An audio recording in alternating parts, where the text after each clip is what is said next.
मैं वापस आऊंगी या नहीं ये भी मुझे नहीं पता।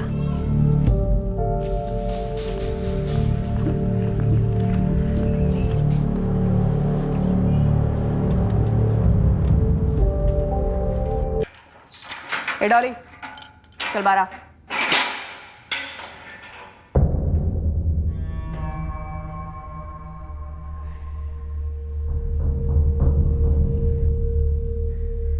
आज जो करने जा रही हूं ये मुझे सालों पहले करना चाहिए था।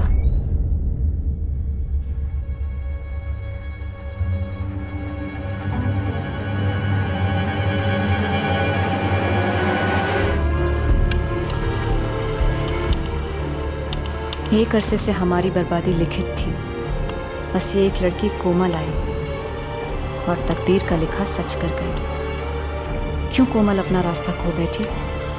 क्यों भटकती भटकती हमारी राह से गुजरी? क्यों हमारी जिंदगी से टकरा गई? जो बोया जाता है वही पाया जाता है। जुर्म का बीज कब और कैसा जहरीला फल बनकर अपनों की ही नसों में फैल जाता है, ये कह पाना नामुमकिन है। इस केस में भी एक घातक बीज सालों पहले बोया गया था और जहर फैला सितंबर 2017 में, जब शालिनी डोमेस्टिक डिस्प्यूट सेल में बैठी अपने पति राजन पाटीदार का इंतजार कर रही थी।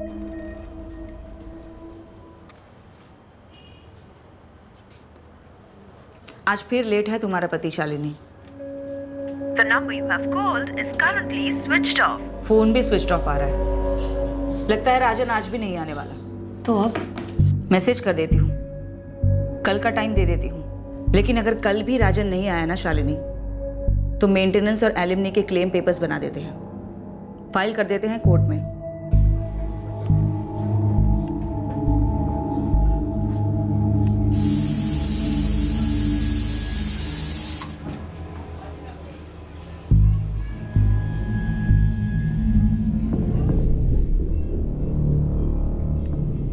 शालिनी का पति राजन अब उसे कभी नहीं मिलने वाला था।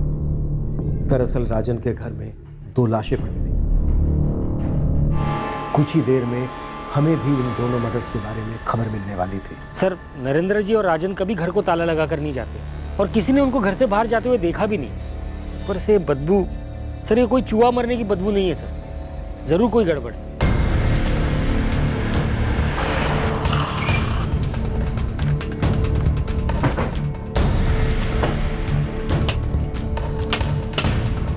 नरेंद्र जी रिटायर्ड बुजुर्ग हैं, मोबाइल फोन नहीं रखते और उनके बेटे राजन का फोन स्विच ऑफ आ रहा है सर। मैं राजन की दुकान पे भी गया था सर, वो कल से वहां पर भी नहीं आया। रिश्तेदार है इनका कोई? हाँ, उनके छोटे भाई प्रकाश जी है, अहमदिया रोड पे रहते हैं, उनको फोन कर दिया है, वो आते ही होंगे।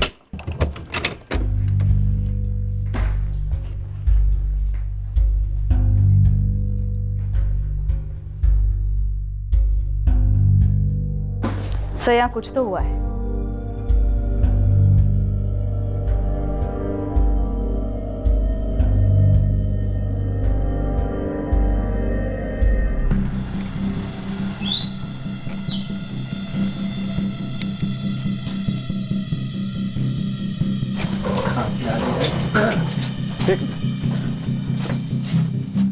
मुकेश जी, क्या हुआ? पता नहीं, पर कुछ ठीक नहीं लग रहा। पुलिस गई है अंदर। सर, यहाँ एक और है। ये मेरे बड़े भाई है, नरेंद्र पाटीदार। ये नरेंद्र जी का बेटा राजन है। ये सब कैसे हो गया? यही तो पता करना है।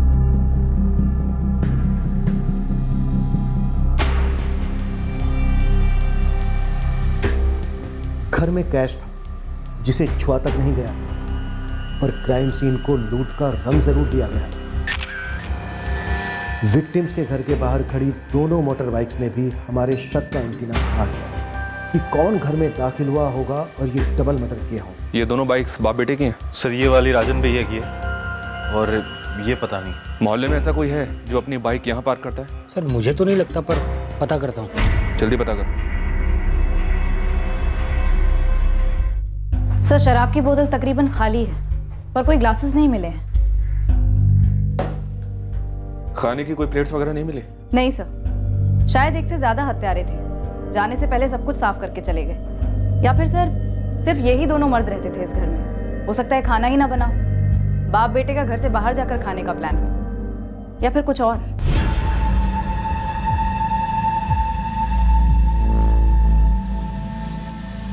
सर मैंने ये ताला पहले कभी नहीं देखा इनके दरवाजे पे, तो मुझे नहीं पता ये इनका है या किसी और का। मोनू, तुम्हारे फादर प्रकाश ज्यादा कुछ बोल नहीं रहे। सर दरअसल पापा और नरेंद्र ताऊ जी के बीच में 10 साल से कोई बातचीत नहीं हुई है, और पापा तो इस घर में कई साल बाद आ रहे हैं। क्यों?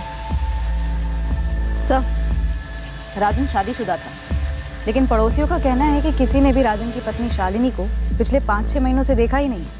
मोनू, राजन की पत्नी शालिनी कहाँ है? सर वो राजन भैया और शालिनी भाभी अलग हुए थे, माने अलग अलग रह रहे थे। तो शालिनी भाभी मायके में अपनी बेटी कशिश और दोनों भाइयों के साथ रह रही हैं। तो इस बारे में शालिनी को खबर की है? नहीं किया सर, पड़ोसियों में से किसी के पास ना ही उसका नंबर है ना ही पता। नंबर मेरे पास है मैडम।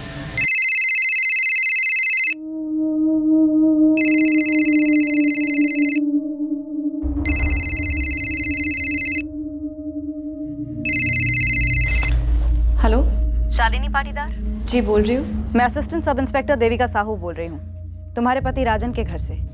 बात क्या है जी? तुम्हारे पति राजन और ससुर नरेंद्र दोनों की हत्या हुई है। शालिनी, कैसे? कब हुआ ये?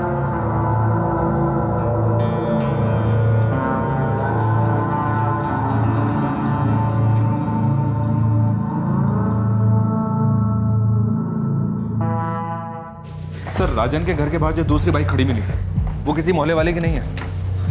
तो फिर राजन के घर के बाहर क्यों खड़ी थी? अभी तक पता नहीं है सर। बाइक का नंबर आरटीओ भेजा है। सर अगर ये नंबर प्लेट जाली होगा तो बाइक हत्यारों की हो सकती है। ये नरेंद्र पाटीदार रिटायर्ड सरकारी कर्मचारी थे? जी हाँ सर, म्यूनिसिपल स्कूल से बतौर वाइस प्रिंसिपल रिटायर हुए। और बेटा राजन? राजन की कोई फिक्स नौकरी नहीं थी सर, ये लोगों को पैसे उधार दिया करता था, साहूकारी करता था। उधार देने के लिए पैसे आते कहाँ से थे इसके पास? अभी तक क्लियर नहीं है सर। वैसे मोहल्ले वालों का कहना है कि बाप नरेंद्र के पीएफ के पैसों से इसने एक दुकान खरीद रखी थी, ये वहीं से साहूकारी करता था। और राजन की पत्नी शालिनी? शिनाख्त के लिए गई सर। राजन पाटीदार ब्याज पर पैसे देता था, तो कहीं लेन देन की गड़बड़ी में तो इसका मर्डर नहीं हुआ है, या फिर कोई पर्सनल एंगल है? सर राजन की बॉडी पर 11 स्टेप्स हैं, एक से एक गहरे। मामला लगता तो पर्सनली। अगर कोई पर्सनल मामला होता तो हमें कैसे पता होगा सर? सर इन दोनों का ज़्यादा किसी से मेल मिलाप नहीं था, और नरेंद्र जी के रिटायर होने के बाद में वो पूरा दिन घर पे ही होते थे, और सुबह शाम यहाँ कुर्सी पर बैठकर वो धूप सेका करते थे। बड़े सीधे साधे थे नरेंद्र जी, न कभी किसी से झगड़ा न ही कोई बोलचाल। ये राजन की पत्नी शालिनी राजन से अलग कब हुई और क्यों? कुछ महीने पहले शालिनी यहाँ से चली गई थी, लेकिन क्यों गई थी ये पता नहीं है सर। नरेंद्र जी की अपने छोटे भाई प्रकाश पाटीदार से बनती नहीं थी, आना जाना भी नहीं था एक दूसरे के घर पे, पर किसी का तो आना जाना होगा ही। अच्छा, नरेंद्र जी के घर पे कोई काम वाली भी नहीं आती थी क्या? सर एक है, कभी कभार देखा है उसको यहाँ आते जाते हुए। उसका नाम बाबूराम है।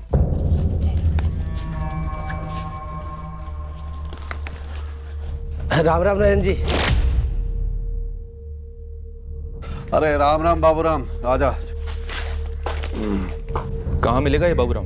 सर ये तो पता नहीं, पर उसका नाम बाबूराम है इतना जानते हैं, और शायद वो नरेंद्र जी का कोई जानने वाला है, पर उसे भी कई दिनों से देखा नहीं आते हुए। आप शालिनी से पूछिए, उसे पक्का पता होगा बाबूराम के बारे में। आप लोगों को कुछ तो पता होगा, राजन और शालिनी अलग क्यों हुए? ये तो पता नहीं सर, लेकिन हवा में ये खबर जरूर आई थी कि शालिनी ने अपने दोनों छोटे भाइयों को यहाँ बुला लिया था। शायद यही बात राजन को रास नहीं आई हो। जी ये बात सच है। राजन को ये बात पसंद नहीं थी कि मैंने मेरे छोटे भाइयों को बुलाया था हमारे घर रहने। कितने छोटे हैं तुम्हारे दोनों भाई? नाबालिग है। अमित 16 का है और उससे छोटा अतुल 14 का होगा अगले महीने।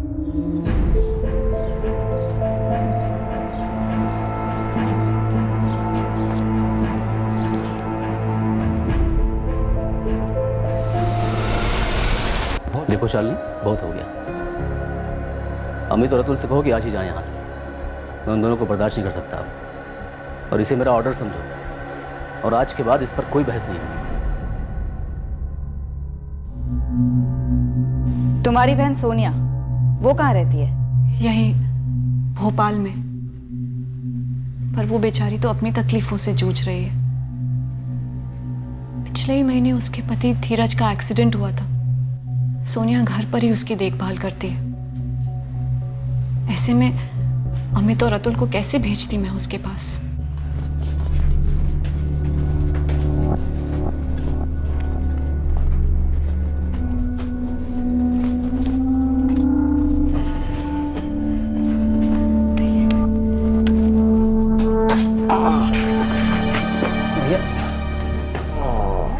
सिद्धेश सुन, मेरे मैनेजर अश्विन जी का घर पता है ना तुझे? तुरंत जाकर बोल दे मैं जल्द से जल्द ऑफिस ज्वाइन कर लूंगा। कैसी बातें कर रहे हैं आप धीरज भैया? आप आराम करिए अभी, या लंबी छुट्टी ले लीजिए, या बाद में कोई दूसरी नौकरी देख लेना। आप ढंग से खड़े भी नहीं हो पा रहे हैं, ऐसी हालत में आप काम कैसे करेंगे? सोनिया, अगर ऐसे ही बैठा रहा ना तो मेरी हालत और भी बिगड़ती चली जाएगी। अब भैया जो हो गया सो हो गया ना, अभी आप सिर्फ ठीक होने की सोचिए। अच्छा मैं चलता हूँ।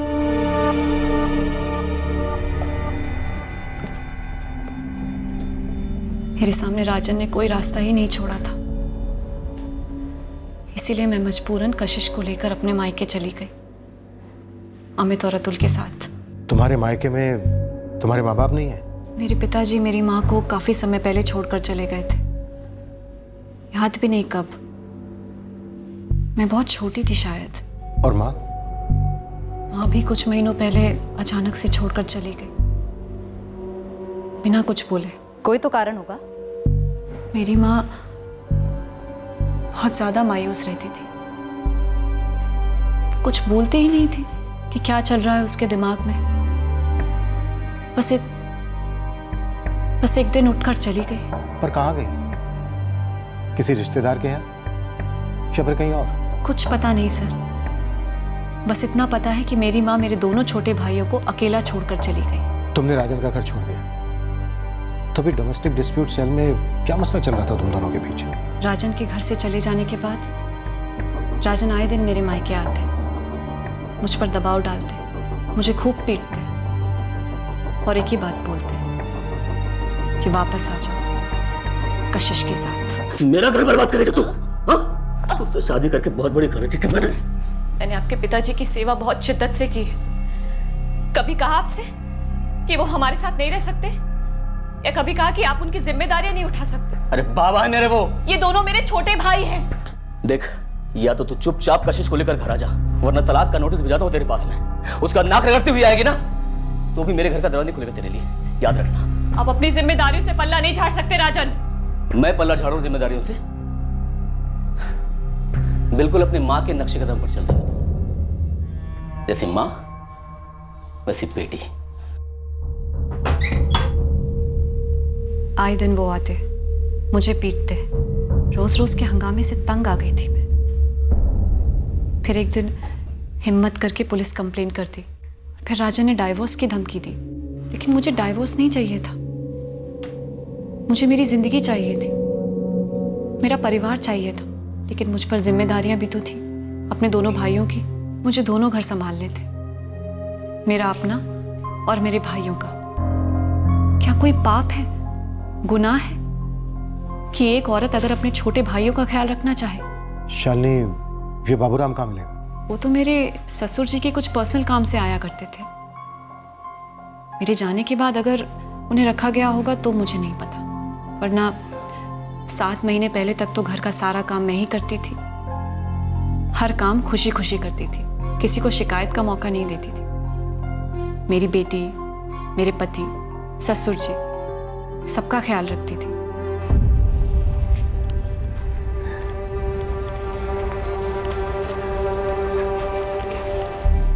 इस बाबूराम का हमारे पास कोई फोटो नहीं है, ना कोई नंबर है, ना कोई पता। गरोड़िया नगर में भी इसके बारे में किसी को कुछ नहीं मालूम है गुरु। और 15 सितंबर से ये बंदा आया भी नहीं है काम पे। बिल्कुल। और जिस तरह से ये दोनों कत्ल हुए, ये कोई निजी दुश्मनी का मामला लगता है गुरु। कोई चोरी हुई हो ऐसा लगता नहीं है, पर चोरी का रंग देने की कोशिश की गई। लग जाता हूँ इस बाबूराम को खोज निकालने में। हो सकता है बाबूराम कत्ल की कड़ी हो या फिर कत्ल का जरिया। कत्ल में शालिनी का हाथ भी हो सकता है, पर इस वक्त कुछ कहना बहुत जल्दी होगा। डोमेस्टिक डिस्प्यूट सेल से पता करो कि राजन और शालिनी के मसले की हकीकत क्या है। एक और बात है सर, शालिनी का इस कत्ल में हाथ हो या ना हो, मुझे लगता है कि वो हमसे जरूर कुछ छुपा रही है, सब कुछ खुलकर नहीं बता रही है।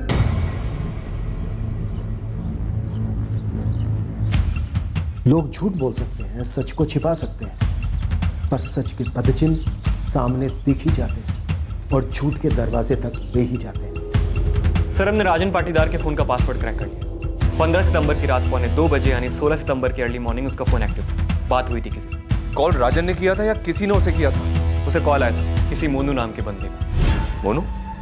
मोनू पाटीदार? ये मोनू पाटीदार तो विक्टिम का चचेरा भाई है, पर उसने तो हमें कुछ नहीं बताया। हाँ सर, आप सही कह रहे हैं। मेरी 15 सितंबर की रात को राजन भैया से बात हुई थी, लेकिन एग्जैक्ट टाइम वो मुझे याद नहीं है सर। 15 की रात 2:45 बजे, यानी कि 16 तारीख की सुबह बात हुई थी तुम्हारी?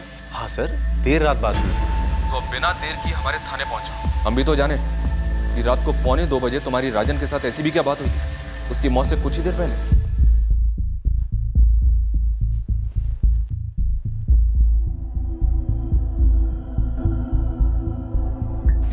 17 सितंबर की डेट दी थी मैंने राजन पाटीदार को कि आए यहाँ और अपना जो भी फैसला है हमें बता दें, डिवोर्स लेना है या सुलह करनी है।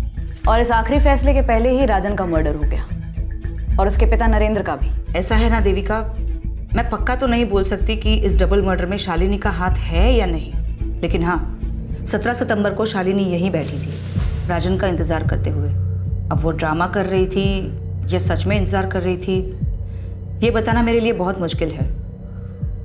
आखिर मैं एक काउंसलर हूँ, जासूस नहीं। वंदना, आपको क्या लगता है, क्या राजन शालिनी से सच में डिवोर्स लेना चाह रहा था या सुलह करना चाह रहा था? सच बोलूँ ना तो मुझे ये राजन का कैरेक्टर बिल्कुल समझ में नहीं आया, और ना ही ये समझ में आया कि शालिनी के माइंड में क्या चल रहा है। क्यों? ये केस हमारे पास बतौर कंप्लेंट आया था शालिनी की तरफ से कि राजन उसे मारता है, और जब मैं इन दोनों को साथ में बिठाकर यहाँ सुलह करवाने की कोशिश कर रही थी तब राजन ने कह दिया कि उसे डिवोर्स चाहिए। ठीक है, बहुत हो गया, इस बात को यही खत्म करते हैं। मैं तलाक के लिए राजी हूं। अगर दोनों का यही फैसला है तो बिना लड़ाई झगड़े के कर देते हैं डिवोर्स। क्यों शालिनी? मैंने अभी तक डाइवोर्स का नाम तक नहीं लिया। मुझे नहीं चाहिए डाइवोर्स। तो और क्या चाहिए तुझे? हाँ, दोनों की सवारी करेगी, एक तरफ अपने मायके की चाकरी करेगी और दूसरी तरफ मैं अकेला सड़ता रहूंगा, ना शादी का सुख ना औलाद का सुख। मैं घर लौटने को तैयार हूं। पहले राजन ने एकाएक डिवोर्स की बात करके चौंका दिया, और फिर शालिनी जो हमारे पास घरेलू हिंसा की फरियाद लेकर आई थी एकदम से उसके साथ घर लौटने को तैयार हो गई क्योंकि राजन ने डिवोर्स की बात कही। शायद यही वजह रही होगी। बात यहीं पर खत्म नहीं होती। जब राजन से मैंने कहा कि डिवोर्स के बाद कितने खर्चे होंगे एलिमनी और मेंटेनेंस को लेकर, तो फिर से पलट गया। कहा कि मुझे मंजूर है शालिनी मेरे साथ घर लौटे। 17 सितंबर को फुल एंड फाइनल करना था कि डिवोर्स चाहिए या साथ में रहना है, लेकिन उसके पहले ही मर्डर हो गया। अब बात हो ही रही है तो एक बात और बता दूं, मुझे हमेशा ही डाउट रहा है कि शालिनी की अपने पति के घर छोड़ने की वजह कुछ और ही है। मतलब अपने भाइयों की देखभाल करने के अलावा कोई दूसरी वजह? हाँ, मेरे पास इस बात का कोई पक्का सबूत तो नहीं है, लेकिन मुझे लगता है इस पति पत्नी के बीच कोई और है। शालिनी का या राजन का? राजन। मोनू, तूने हमें इस कॉल के बारे में क्यों नहीं बताया? तूने राजन को रात को 2:45 बजे फोन किया और पोस्टमार्टम रिपोर्ट के हिसाब से राजन का कत्ल सुबह 5:30 से 6:30 के बीच हुआ। मोनू, कत्ल के पहले राजन ने किसी के साथ बैठकर काफी शराब पी थी, क्या वो तू था? बिल्कुल नहीं सर, मैं तो घर पे था, घर ही से फोन किया था। रात के 2:45 बजे या तो कोई इमरजेंसी में फोन करता है या फिर ब्रेक में। सर वो मैंने राजन भैया को इसलिए फोन किया था ये बताने के लिए कि मैं उनसे 3 लाख का लोन लेने के लिए तैयार हूँ। और ये रात को 2:45 बजे कहने की जरूरत क्यों पड़ी? सर उसके एक दिन पहले 15 की शाम को राजन भैया मेरी दुकान पे आए थे और ये ऑफर की बात तो एक अरसे से हम करते आ रहे थे। कैसा ऑफर? यही सर कि राजन भैया मेरे लिए पैसों का इंतजाम करने वाले थे लोन के लिए। और राजन ये इंतजाम कैसे करने वाला था? घर बेच के। तो क्या सच में घर बेच रहे हो आप? अब अच्छा ऑफर मिल रहा है तो क्या करूं? देख, दुकान तो है ही है, वहीं ऊपर एक कमरा बना दूंगा, बाबूजी वहां शिफ्ट हो जाएंगे और मैं नीचे दुकान में, और घर का पैसा डाल दूंगा रोलिंग में, ऐश करूंगा। और शालिनी भाभी और कशिश वो दोनों वापस नहीं आ रहे हैं क्या? उनकी छोड़, काम की बात कर। तुझे नई दुकान डालनी है ना, यही सही मौका है। मैं तुझे बैंक से भी कम ब्याज पे लोन दूंगा, तेरा भी काम आसान हो जाएगा, मेरा ही फायदा। मैं सोच के बताता हूँ भैया। सोच, लेकिन ज्यादा मत। गरम पैसा हमेशा हाथ में नहीं रहता, सब लोन मांग रहे हैं। अब तू तो अपना खून है, तेरा फायदा मेरा फायदा, मतलब इससे अच्छा आइडिया क्या हो सकता है? घर का पैसा घर में ही रहेगा ना। मैं ही हिचकिचा रहा था क्योंकि मैंने सुन रखा था राजन भैया के तरीकों के बारे में। कैसे तरीके? सर, राजन भैया कोई लोन की किस्त देने में एक दिन भी लेट करता ना तो उसको बहुत जलील करते, खूब खरी खोटी सुनाते, तू तड़ाक में बात करते, गिरवी में कोई ना कोई सामान उठवा लेते। मुझे ये सब में नहीं पड़ना था, लेकिन कम ब्याज का लालच था, तो बस मैं रात में सोचने बैठा और फोन लगा दिया उन्हें। सर यकीन कीजिए मेरा, मैं झूठ नहीं बोल रहा हूँ। राजन घर कैसे बेच रहा था और शालिनी को ये बात पता थी कि राजन घर बेच रहा है? इन दोनों के बीच सुलह होने वाली थी, डिवोर्स। ये सब मुझे कैसे पता होता सर? तभी सामने से खुद मैंने पूछा राजन भैया से, शालिनी भाभी और कशिश, उनका क्या होगा घर बेचने के बाद? मजा नहीं आ रहा है मोनू तेरे झूठ में। चल अब सच बोल दे, तेरे नरेंद्र ताऊ और राजन भैया को किसने मारा? सर मुझे कैसे पता होगा सर? आप मेरे मम्मी पापा से पूछे। आप वो जो फोन लोकेशन निकालते हैं ना सर, फोन लोकेशन निकालिए, आपको मेरे घर की लोकेशन मिलेगी। तुझे पता है हम फोन की लोकेशन भी निकालते हैं। सर टीवी पे हर क्राइम शो में तो वही दिखाते हैं ना। और ये भी दिखाते हैं कि शातिर से शातिर क्रिमिनल आखिर में पकड़ा ही जाता है। सर मैं कोई क्रिमिनल विमिनल नहीं हूँ सर, मैं उस रात घर पे था, पूरी रात घर पे था सर। झोल है। जी हाँ सर। सर क्या वाकई में ऐसा हो सकता है कि राजन घर बेचने वाला हो, शालिनी को इसकी भनक तक ना हो? मुझे लगता है यहाँ कुछ लोग बहुत कुछ बोल नहीं रहे। अगर राजन का इरादा सच में घर बेचने का था सर, तो इस बारे में उसने किसी से तो बात की होगी, कोई तो घर खरीदने वाला भी होगा। और घर बेचने से शायद किसी को आपत्ति भी हो सकती है, शालिनी या फिर राजन के फादर नरेंद्र। क्या उनके जिंदगी भर की कमाई थी ये घर? सर मोनू के फादर प्रकाश और राजन के फादर नरेंद्र दोनों सगे भाई थे, पर दोनों में रंजिश थी। 10 साल से दोनों बात नहीं कर रहे थे। घर नरेंद्र ने खुद बनाया था या फिर पुश्तैनी था? और अगर पुश्तैनी था तो फिर ये घर ही मसला रहा होगा दोनों भाइयों के बीच। सर कमाल करते हो आप सर, मैं साफ साफ बोल चुका हूं जो बोलना था। मैंने कुछ नहीं किया सर, मुझे जाने दीजिए ना।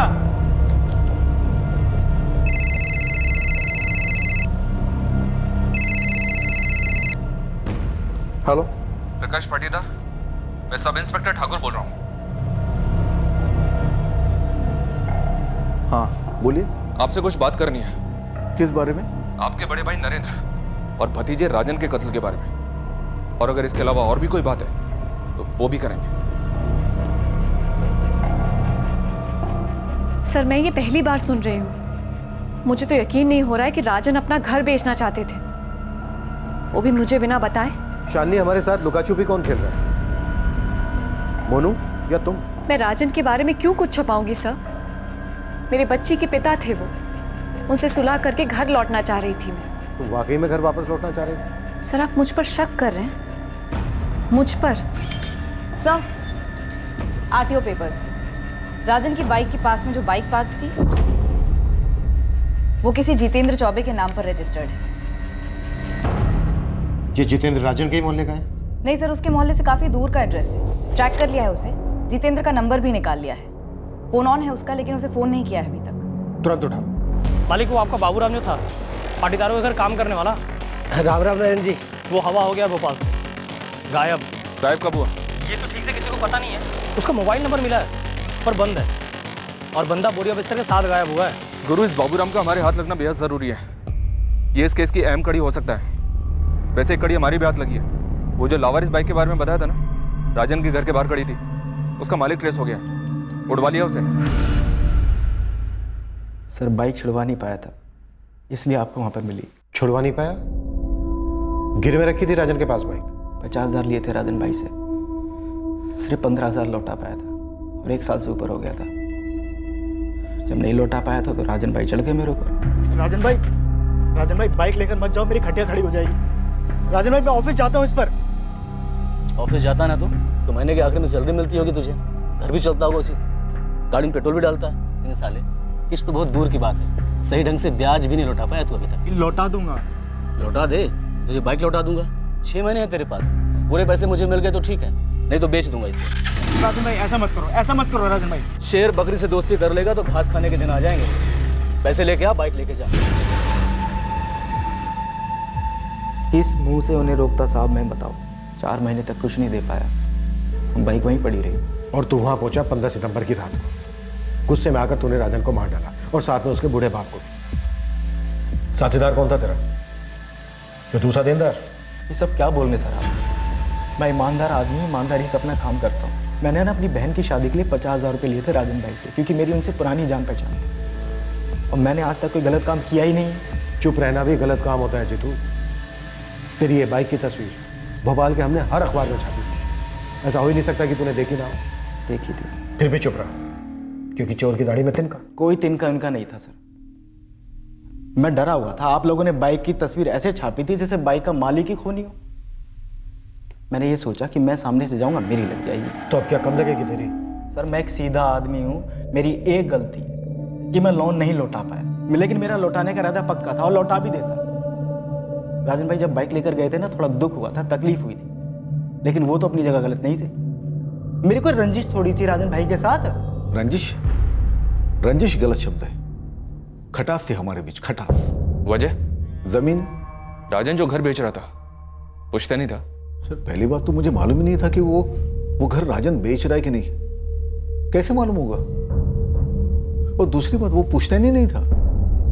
नरेंद्र भाई साहब ने खुद अपनी कमाई से खरीदा था। तो फिर कौन सी जमीन का मसला था? पुश्तैनी खेत। नरेंद्र भाई साहब थोड़े अड़ियल किस्म के इंसान थे। बड़ा साहब ने बस रख लिया, छोटा मुझे दे दिया, जबकि जरूरत ज्यादा मुझे थी। बात पुरानी है, लेकिन गुस्सा तो बना रहा। लेकिन राजन और मोनू में बनती थी। वो एक दूसरे से मिलते थे, बात करते थे, पर उनमें क्या बातें होती थी वो मुझे पता नहीं। पर राजन घर बेच रहा है ये बात सिर्फ मोनू को पता थी, शालिनी को भी नहीं। ऐसा कैसे हो सकता है? सर आप मोनू पर शक कर रहे हो? सर जरा सोचिए, राजन को और नरेंद्र भैया को मारकर क्या वो घर मोनू का हो जाता? बिल्कुल नहीं। शालिनी और कशिश का हो जाता। होता नहीं होता हमसे क्या मतलब, लेकिन हमारा तो नहीं होता ना सर। सर मोनू ने कुछ नहीं किया, प्लीज उसे छोड़ दीजिए आप। प्रकाश जी, एक बाबूराम है जो आपके भाई के घर काम करता था। क्या ये उसका किया कराया हो सकता है? किसी ने उसे पैसे दिए ऐसा करने के?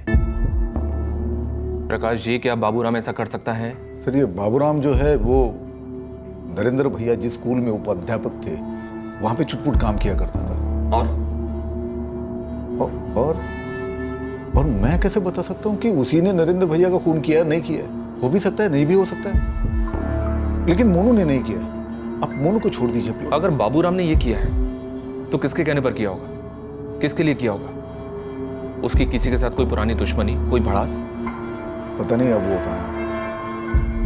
गुस्से में घर छोड़कर चली गई थी। शालिनी के साथ हमारी बात हो रही है, वो अपने मायके में ही है। शालिनी नहीं, मैं रानी भाभी की बात कर रहा हूँ। नरेंद्र भाई साहब की पत्नी। वो जिंदा है? उनके साथ होती तो जीते जी मर जाती। नरेंद्र भाई साहब अच्छे पति नहीं थे।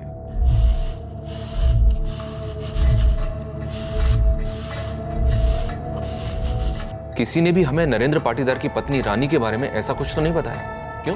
क्योंकि उसके बारे में किसी को पता ही नहीं होगा।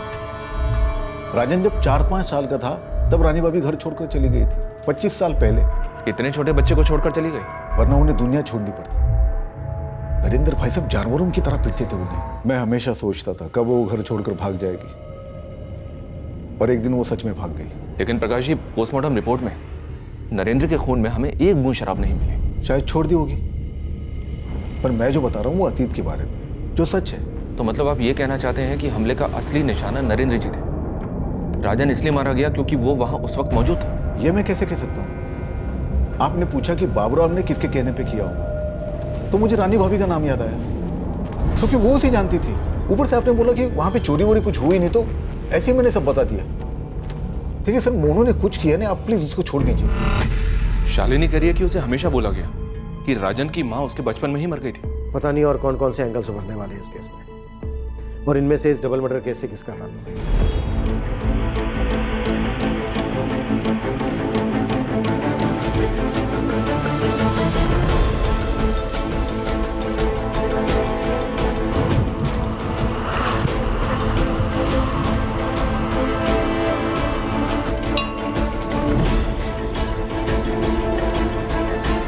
मुझे माफ कर दो भगवान, मुझे माफ कर दो। राजन पाटीदार के फोन रिकॉर्ड्स आ गए। इनमें से 3 औरतों से वो रेगुलर टच में था। महिमा शुक्ला, पूजा जैन और नैना प्रजापति। पिछले 8 महीने में लगभग रोज राजन की बातें इन तीनों से होती थी, कभी कभी तो कई कई घंटों तक, पर इनमें से किसी का भी नाम सामने नहीं आया है। यहाँ काफी कुछ ऐसा है जो हमसे छिपाया जा रहा है। इस घरेलू झगड़े को काउंसलर तक ले जाने के कारण भी मुझे गड़बड़ लग रही है। माजरा कुछ और है और पेश कुछ और किया जाता है। फिर तो इस डबल मर्डर की प्लानिंग काफी पहले से हुई होगी सर। कम से कम एक मर्डर की तो हुई होगी, दूसरा कत्ल हो गया होगा। अमित, अमित, कब समझेगा तू अमित? कब समझेगा? जहर है ये, जहर। तेरी देखा देखी अगर अतुल को भी ये लत लग गई तो ऐसे ही चाहता है तू? देख अमित, हमें हमारी जिंदगी बेहतर बनानी है। अब जैसी भी है इससे ऊपर उठना है। तुझे क्या लगता है जो तूने और अतुल ने झेला भुगता वो मैंने और सोनिया ने नहीं देखा? पर हमें अब वो सब भुलाना होगा, उन यादों के दलदल से बाहर निकलना होगा, लेकिन इस तरह से नहीं जैसे तू कर रहा है, सही तरीके से मेरे भाई। इस केस में हर कदम पर नए नए मोर्चे, नए नए एंगल्स खुल रहे थे तहकीकात के लिए, लेकिन कोई एक ठोस सुराग हाथ नहीं लग रहा था किसी भी एंगल में जो हमें सही दिशा में ले जाता। मालिक, आपके शक के दायरे में कौन नहीं है? मतलब संदिग्धों का पूरा गुच्छा है, चाबियों के गुच्छे की तरह।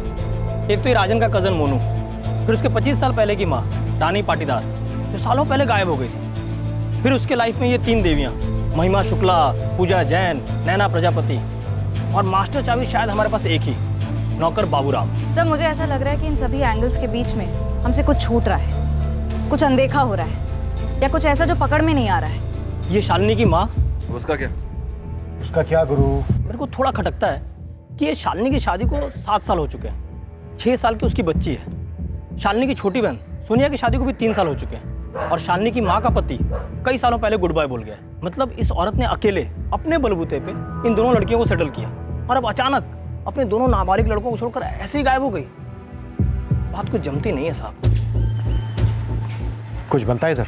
सर अगर टाइमिंग देखें तो केस वहीं से शुरू होता है।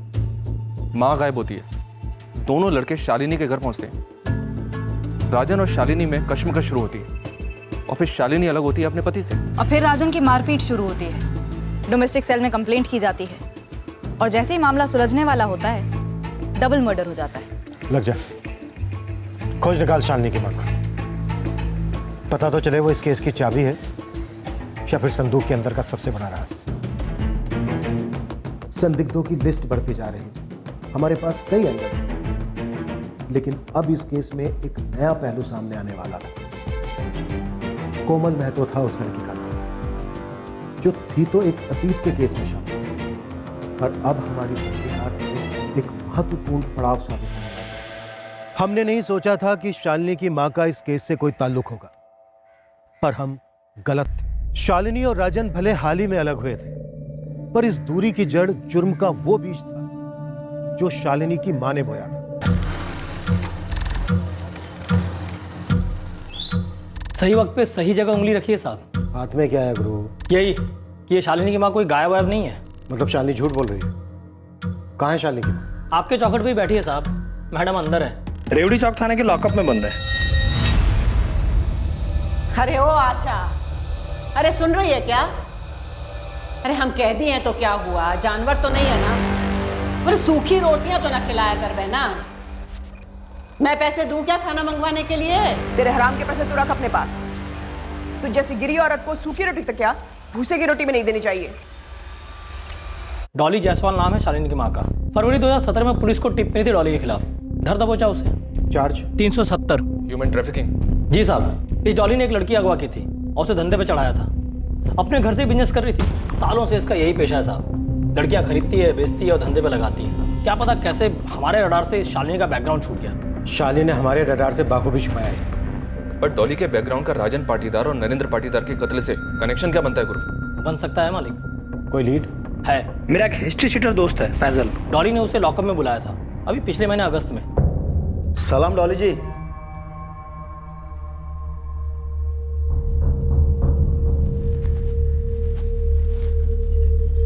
सुन तू भोजपुर जा, गंगाधर 25,000 देगा। यहाँ सुरेश को पकड़ा आज के आज। जिसको पैसे भेजे गए थे वो सुरेश कौन है ये अभी तक पता नहीं चला है साहब। हो सकता है राजन को मारने की सुपारी दी गई हो और नरेंद्र साथ में मारा गया। सुपारी किसे दी गई? सुरेश को? नहीं सर, लेकिन सर ये सुरेश कोई जरिया हो सकता है जिसने सुपारी दी नरेंद्र के नौकर बाबूराम को। और बाबूराम गायब है, तो इस एंगल में दम लग रहा है साहब। पर इतना सब शालिनी के लिए क्यों नहीं साहब? डॉली की जगह शालिनी अपने दोनों भाइयों की माँ बनकर रह रही है, और तब से रह रही है जब से ये डॉली फरवरी में अंदर हुई है। और शालिनी ने आप लोगों से ये झूठ बोला कि डॉली अपने दोनों बच्चों को छोड़कर चली गई है। मुझे लगता है ये सब अंदर का खेल है। ये कांड माँ बेटी की मिली भगत हो सकती है। अब तो शालिनी से कड़ी पूछताछ बनती है और इस डॉली का कच्चा चिट्टा और खोलना। क्या केस था जिसमें अंदर हुई, उसकी डिटेल्स भी निकलवा।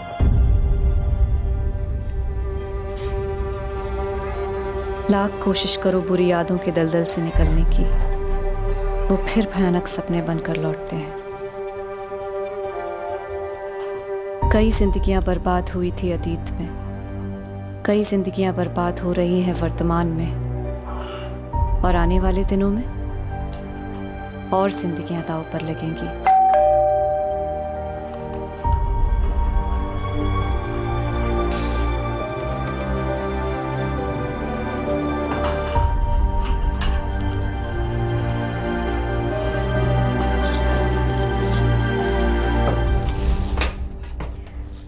तुझे राजन जीजा जी को छोड़ना नहीं चाहिए था दीदी। मुझे पता नहीं था कि उन्हें जान की कीमत चुकानी पड़ेगी। तुझे लगता है कि माँ ने ये सब कराया है?